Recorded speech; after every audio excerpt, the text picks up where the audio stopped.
Welcome back to the Papa Meat channel. How you doing? How you doing? Coming in and sitting down because today we are talking about landlords. A good portion of you just cried. You threw up. Maybe you pissed your pants a little bit. But we're also going to talk about some, maybe a little nasty tenants, little parasites called squatters. Some people look at those as freedom fighters. Landlords and squatters, two groups that are constantly at odds with each other, even more than cyclists and car drivers. Not to dig off that pile of worms, right? But a squatter, for people who don't know, is essentially someone who occupies a piece of land that doesn't belong to them. In the process, they can utilize squatters' rights and attempt to permanently take over the property for themselves. Hello, sir. You're delusional. You cannot do anything because the police said they would investigate it within a week so they will come back to us. As far as that, you have to leave. Pretty funny if, you know, the landlord is like a slumlord and he's a dickhead. Not so funny if you're just like, this is just some extra revenue for me. This is my grandma's house. Please don't live here. Squatters' rights state that these people may be able to take over a piece of property through adverse possession. They can legally own a property given that they live there for an extended period of time, upkeep the property, pay taxes, as well as many other stipulations. There are benefits to these laws, like allowing unused properties not to be wasted, especially today, where everyone is encouraged to buy up as much property as you possibly can to get rich, right? That's where the slumlords come from. People price gouging and raising stuff out, gentrification and pushing people out of areas. At least this way, if it's a shitty building and someone wants to live there, fucking let them live there, dude. Kicking out a squatter can end up becoming a stressful and lengthy legal process. For some landlords that have multiple properties, this drives them banana sandwich. In 6 months, you haven't paid rent. It's my house. But that's not to say that we should feel bad for all landlords. God, we should feel bad for barely any landlords, because many of them are downright evil. A new report shows how much rent prices increased across Los Angeles. The housing crisis has long been an issue in Los Angeles thanks to expensive rent. In the wake of two of the most destructive fires in state history, a spike in rent gouging across LA County. Even this year, it was discovered that LA property owners began spiking up their rent to take advantage of desperate people who just had their homes destroyed in the wildfires. You like that? But landlords have also begun to take to the internet and become influencers themselves, landlord influencers. This is what 14,000 is gonna get you in San Antonio, Texas. It's a speed tour, so let's take a look. Here we go, we see the big beautiful yellow door right there. I don't know why they made it yellow, but they did. Or on TikTok, it's called #PropertyTalk. Nowadays, there are tons of landlord influencers that give us a peek into their day-to-day lives while flexing their wealth and pushing their online courses, because as we know from our boy Andy Elliott, if you're a rich man, you have to put it in a package that people can buy on how they can become a rich man. I thought about buying one and then realized that's how they make their money. That's how they become wealthy, is because there's people that I'll teach you the secrets, when really there's probably like a 12-year-old kid from Illinois who uploaded a video that broke down, you know, like how owning property works or something. But ultimately, they want to sell you the idea that you need to buy tons of property and become a landlord to live a good life, to have that secure passive income life, right? Here's what it takes to have $10,000 a month in passive income. You know, everybody's spoiled. I've been in business for 31 years. I started with interest rates at 10 and 12%. So literally at 4%, and people are complaining now at 6, you guys are spoiled. Let the properties work for you. That's what a lot of them say. When this career started taking off, the first thing people were saying is, you gotta get property. You gotta invest into property. Which, instead of just being like, why don't you just invest into a home for yourself? They were like, why don't you go in on an apartment complex? And I'm like, what the well, I know about doing that. A lot of these people, all of these people that participate in this kind of content are absolute garbage scum. Like my boy Samuel Leeds, a landlord influencer who makes videos like this one where he giddily explains how you can convert multiple rooms in a house, including bathrooms, mind you, into bedrooms in order to hike up the prices astronomically. This was a bathroom. She ripped it out and put a bed in it. You ever walk into a 2-bedroom house and you're just like, this is a studio apartment? My boy Samuel Leeds disagrees. Check this one out. Right now, I'm standing in Huddersfield. These houses, they rent out for about £1,000 a month. Big houses. However, my friend JL Spoon, how you doing? Hi. We met 6 years ago. I've been mentoring her. God damn, Sam, you are out of breath. I've been mentoring her. Trying to do more. Living in a council flat? Yes, I was. In and out of hostels? Now I'm a property billionaire. Now she's a property millionaire. How? Because she doesn't get £1,000 for this house. She recently bought this house and is renting it out for how? God, Samuel is just also disgusting. He looks like he's made of butter. Doesn't he? This is the kind of guy that I just want to see a video of him, like just some guy, it could be anybody, just takes like a metal bat and just hits him over the back of the head, and he's just blind. And he would still talk. And he's like, okay, so I'm blind. That doesn't mean that I can't go out and convert these rooms. I was looking at a house, technically like 6 bedrooms, but 3 of them were in the basement. But they couldn't call them bedrooms because the ceiling was too short. Yeah, because it would be like a hobbit was living there. Yeah, I've had to rent a house like that before. Like it's 3 bedrooms, and me and my wife were all excited because we're like, oh. Like we can each have like our bedroom, and then you'll have like a little art room and I'll have an art room. And then we like went downstairs and I was like, this is depressing. And she was like, oh, I'm shorter than you. And I'm like, I don't want you to be down here in this hobbit hole. Other influencers will record themselves calling their tenants to reveal that they are massively raising their rent. In this case, from $1,200 to $2,200. Isn't that fun? Isn't that great? I love that I get to watch somebody do this and they're all giddy doing it. You're currently rented for $1,100 in that house, and it's in Miami. It's a pretty low price in today's market. I wanted to see if you wanted to stay there. Yeah, I was planning on staying. I don't want to move, and I have been here for over 10 years. I would want you to stay, but we'd have to raise it a little bit. Okay, and? There's houses in that area going for $2,500. You could take the lower end of $2,200. Are you kidding me? That has to be a joke. $2,500. That's over double my current rent. I like how also he's adding the emojis and he's like smiling while doing it, being like, she's like, I can't afford, I've been here 10 years. And he's like, I'm already working 2 jobs as it is. Where do you want me to go now? Oh, poor bitch. Once again, dude. Ugh. So today I thought we'd look at some particularly wild squatting stories to maybe get the blood boiling in a nice way where you're just like, you know what? Yeah. Fuck 'em. Before diving into some of the most insane landlords you've ever seen. Right. Yeah, right. Get out of my face. I'm not gonna move. This is my house. Cool. This is harassment. Bye. Oh. I'm trying to, I don't know, I feel like, are we manipulating people by showing the squatters and then also being like, kill every landlord? I don't know. Both things are interesting. I particularly, if I owned a house and I was just like, yeah, you know what, I got another house and I found out that a dude was squatting there and he just gets to just take over my property, I don't think I'd enjoy that. But also giggling and calling people on the phone, having to raise your rent. That guy should be squatted on. That should be illegal. But first, before we get into the juicy landlord stuff, let's talk about squatter stories, which we could talk about a squatter who moved into a home and then sold it for £540,000. A squatter from London named Keith Best was doing a painting job in his neighborhood when he spotted a large, broken down, abandoned flat in East London in 1997. The house had belonged to Colin Curtis after it was given to him by his mother Doris when she died. Curtis eventually inherited another property and moved out in 1996, simply abandoning it without ever coming back to check on it. He's just like, I'm just gone. Which maybe that's how they do things, and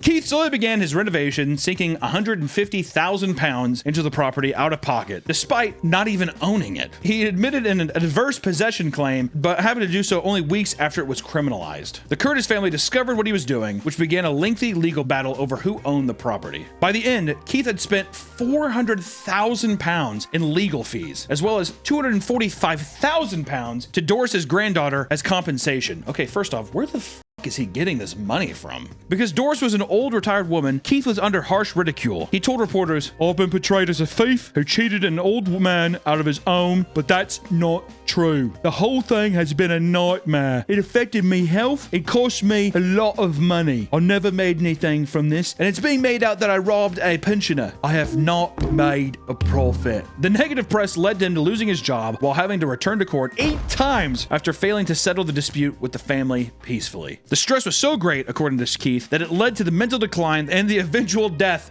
to his mother. It killed me mom. She saw the effect it was having on me. It was awful. I regret the impact it had on my health, and I didn't make any money from this. He keeps saying that. He's like, it killed my mom, and I also didn't make a single dime. It was only in 2014 when the decision to criminalize adverse possession was overruled, and he was finally successful in gaining ownership. That motherfucker was in a 20-year battle. Curtis attempted a counterclaim, but failed and eventually died in 2018. Curtis couldn't even hold it. Keith recently sold the home for £540,000 and retired, now residing in a large home in Essex. I did not make a dime.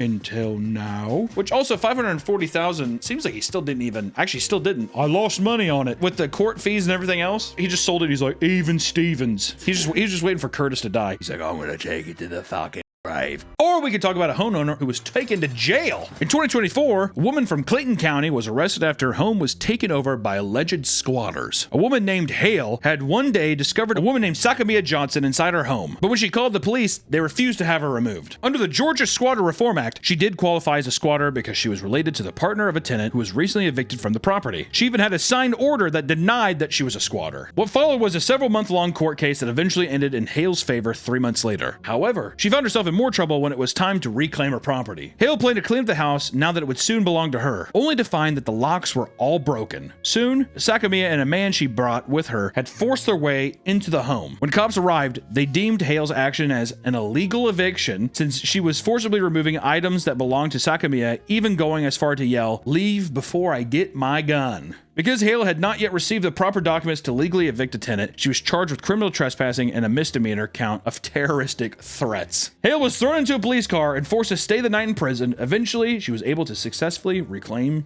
her home.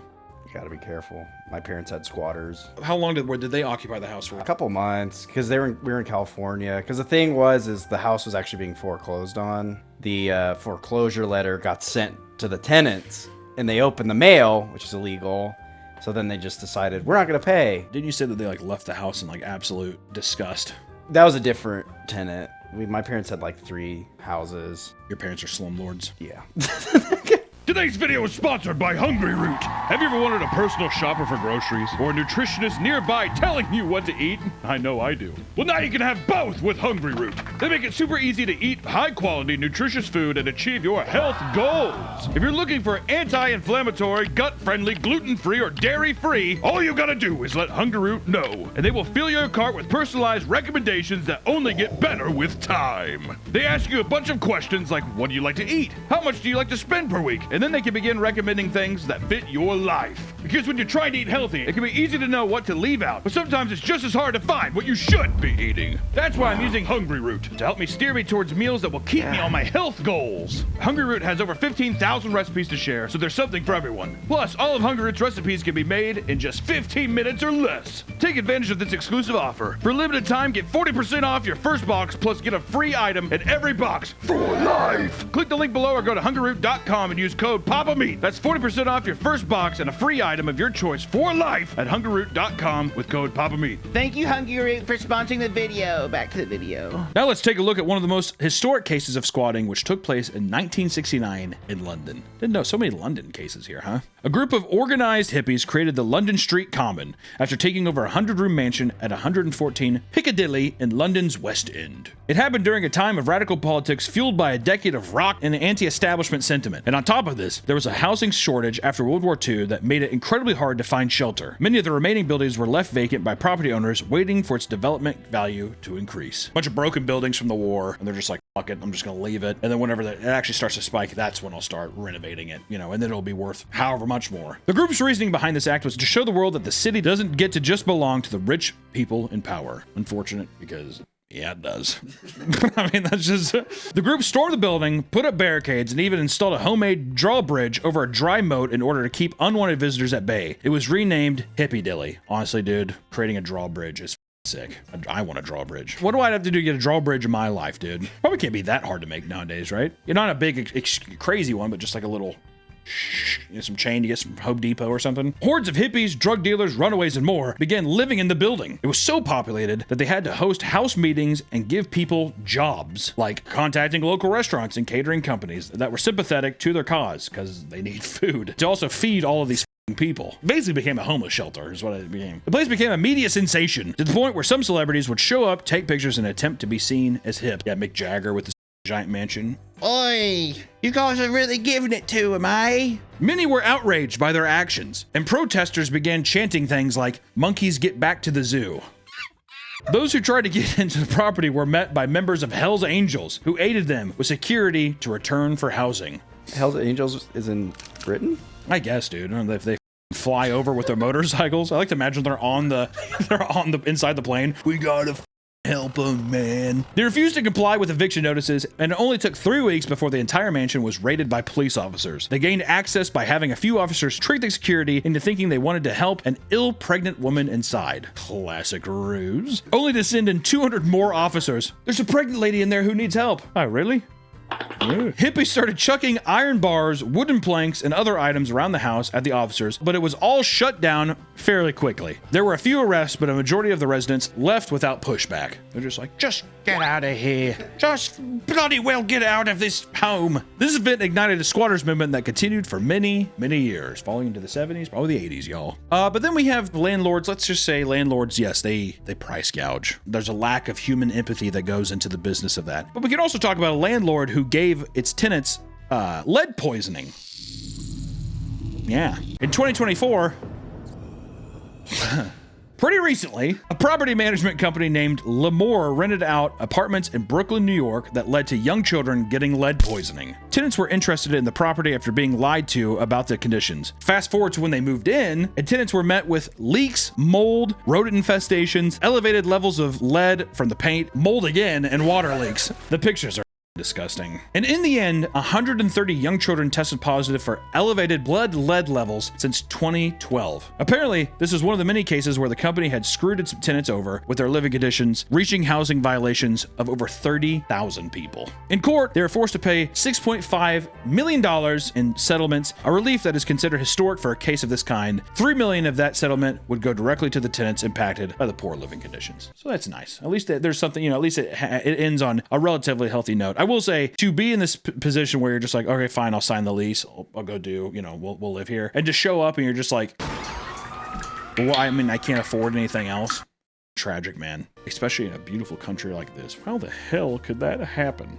In a beautiful city like New York. A beautiful, super clean city like New York. Brooklyn, New York, mind you. Let's start talking about some of the tenants, y'all. This headline is supposed to be, I think, shocking, but at the same time, after all we've read so far, it makes me just be like, sweet. Tenant takes revenge, blows up apartment. It's cool if no one else gets hurt. Otherwise, that's a bit of an overreaction. In 2022, a man in his 30s was due to be evicted by his landlord. He knew it was coming, and he was so infuriated about it that he purposely set up a gas explosion to blow up his apartment. Scratch what I said. Scratch what I said about it's cool if no one else gets hurt. I was just kidding about that, okay? The entire roof was blown off the building, sending debris down the street and causing neighbors to be evacuated. Nobody was injured, and the man is now in custody. All right, never mind. Don't do that. I feel like I should really clarify. I'm joshing, all right? Or we could talk about the tenant who was living in the cellar of a building dies in a fire. In 2019, a 32-year-old man named Philip Sheridan died in a fire that spread throughout his converted basement in Leeds. It was discovered that Humraz Shahid, the landlord, did little to keep the property suitable for human habitation. The cellar only had one entrance with a faulty handle that was already partly blocked by a stove. You have to jiggle it. You have to jiggle it.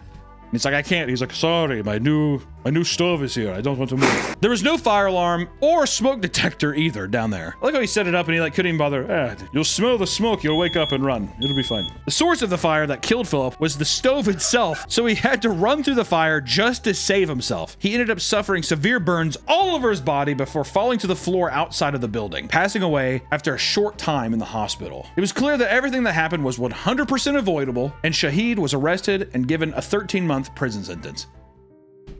That's it? 13 months? A year? They're like, a little over a year, Shahid. 13 months. What of the Weber grill? What happened with my Weber stove? Like, it burnt up. Just put a bullet in my head. Or we can talk about my boy Daniel Ohib Shalom. There's no way I'm saying, is that how you say that? Daniel Ohib Shalom. It is in New York City, maybe. Ohib Shalom. I do not think I'm saying that right. Daniel Ohib Shalom is infamously known as one of the worst landlords in New York City for years of neglect given to his properties. Daniel Ohib Shalom's apartments are notorious for deplorable conditions. He already has a reputation.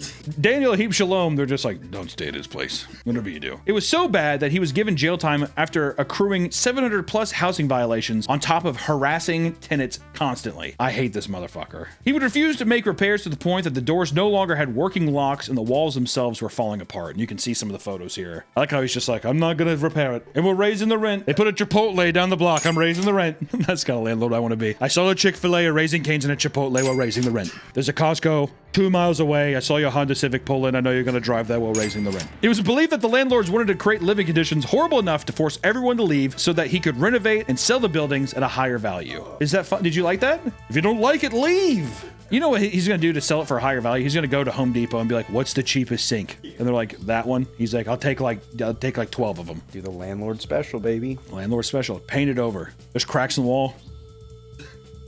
All right, it's good to go. One man recounts the condition, stating, quote, imagine waking up in the middle of the night with smoke throughout the building and the smell of burning oil because of a boiler that was never maintained. Imagine fighting cancer and not having heat and water. They would withdraw the rent straight out of our bank account every month, but then we get no heat for 5 days every week. 3 days with heat, the rest of the time no heat, no hot water. He's like, there's a new Thai curry place open on the block. We're raising the rent. The bodega on the corner just became organic. We're raising the rent. You can now buy organic Doritos from the bodega and a boarhead sandwich. We're raising the rent. To avoid getting caught and forced to fix his building's many problems, he would forge documents regarding proof of upkeep and even listed other associates of ownership documents so it couldn't be tied back to him. What a greasy little man. I like how he's just like, I crafted this thing with AI and I signed it, and I also signed it in my dead niece's name, so people will never know that it was me. I'm Daniel. I am raising the rent. According to a DA, there was an instance in which the ceiling was so damaged that it collapsed and injured a small child. Suddenly I heard him scream,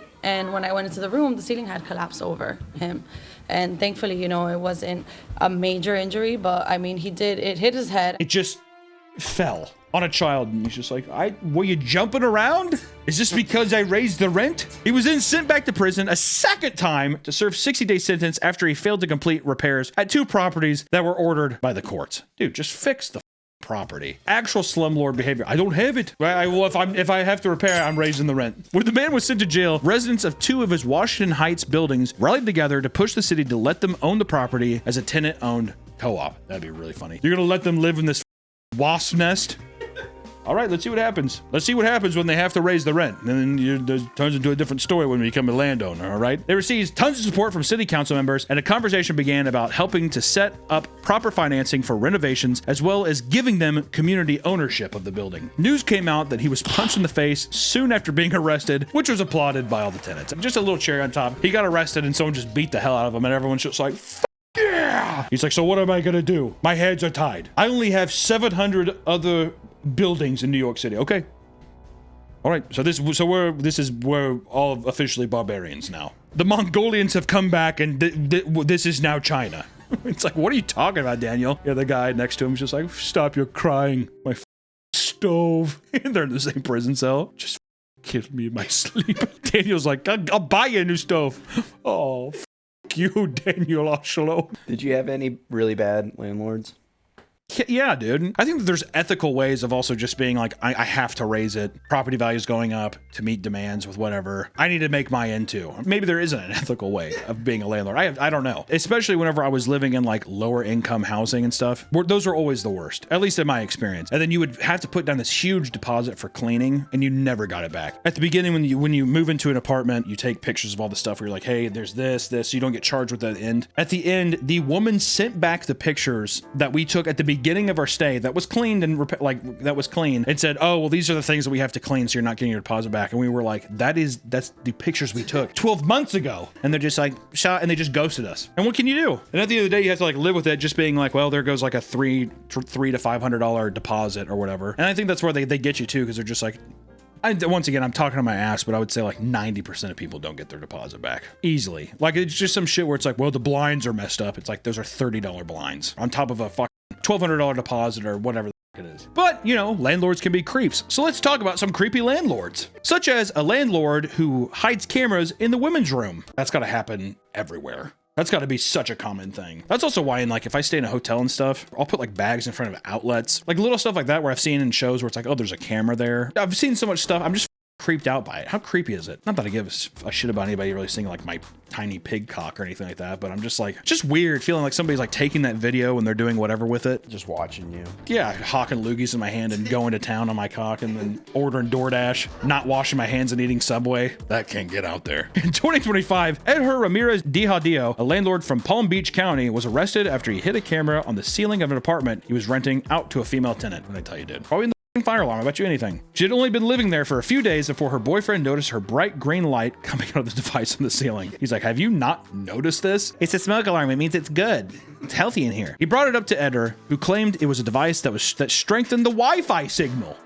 Suspicious, she asked him to cover it with a piece of tape. He ended up just using a small piece to cover up just the blinking light part. She thought something strange was going on and removed the device to find that there was an SD card inside of it that stored various photos of her in the room. The man was charged with digital voyeurism with a bond set to $7,500. I like to leave up these pictures for a second just to be like, I don't know if you're ever in Palm Beach and he's like, hey, you want to come check out that deal? Be like, I think I'm going to pass. Also, what's creepy about that too, how many people has he done this to? How many times do these landlords, they show you the place, they're all nice, and they're just like, you gotta use the restroom, just in there. And they just have people come in, you know? He's like, I gotta get my fix before the next person comes in. Just right back there. Ooh, there's no toilet paper, I'll go run get some.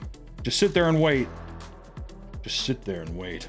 That's how they decide who they're gonna rent it out. Yeah, but whoever takes the smelliest shit, he's like, those are gonna be some juicy pics. Or we can talk about a landlord who stole some tenant's lingerie. Just seeing the picture of him immediately. Like how he's just like, I just don't know what I did wrong. That's what his face looks like. Oh, it smelled good. Is it a crime for things to smell good? It's like, no, it's a crime that you stole it, you creep. He's like, okay, news to my ears, man. In 2021, a 45-year-old landlord from Ohio named Ivan Rock was accused of illegal and disgusting behavior by one of his female tenants. According to the victim, she had seen Rock's behavior shift to become more aggressive and menacing over time. Jesus. At one point, she had returned to her home to find him sleeping on her couch naked. It was an accident. This isn't my house. Darn it. She returned home to find that Ivan had come into her place to leave her brand new lingerie as well as condoms for her. Eventually, he wanted her out of the house, calling her to say that he already packed all of her belongings. She came home and noticed that she was missing a digital camera as well as a pair of lingerie. The one he gave. Yeah, I'm sorry I took back my gift, dude. The unappreciated gift. She told police that she became terrified of the man to the point of committing to leave out of fear for what he might do next. After talking to the police, Rock was arrested on charges of menacing and petty theft charges, and his bond was set to $2,500. What about the naked incident? Okay, so there's no oopsie daisies, okay. That's all he got charged for, was just being like, you took some of her panties, Rock. Admit it. He's like, okay. Well, so it was on her couch naked. They're like, shh. We didn't hear that part. All right, now here's $2,500 bail bond, Rock. Thank you. In any case, the issue between squatters and landlord is a complex one that I will not get involved in. I'm not opening that can of worms. I'm not doing it. Death to every landlord. There are extreme cases, sure, but in reality, most people just want a roof over their heads and just a place to stay and feel safe and not be price gouged. So if you do have to be a landlord and be one of these people that are just like, I have to raise the rent, at least make the places bearable to live in. Don't be putting cameras in there and stealing lingerie, showing up naked to your tenant's house, that kind of thing. That, I feel like that's at least enough of a handshake. Okay, fine. And also give people back their deposits. Give the deposits back. I have to get a cleaning guy in here, and I mean, it's gonna take him he's gonna be here all day. She's like, there's one bedroom. Yeah, but it's probably gonna cost $1,700. Probably. Never mind. Fuck it. Kill your landlords. I'll see you next time.